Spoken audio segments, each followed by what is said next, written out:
Today we have the 2018 Ford Fiesta. This vehicle has done just over 80,000 miles. It has a manual transmission and a petrol fuel type. To the left of our steering wheel, we have cruise control as a feature, as well as our keyless ignition. On the right, we have voice control.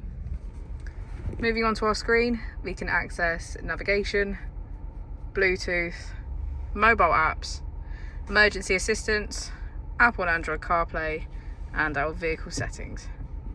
If we put the vehicle into reverse, we can see that it comes with a rear camera with parking sensors. Just below we have our AC with heated seats on either side.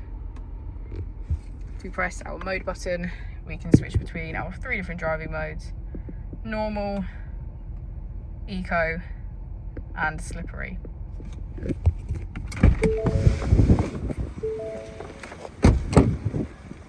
As we go to the back of the vehicle, we can see that all of our seats have a black leather trim and get a good view of our panoramic roof.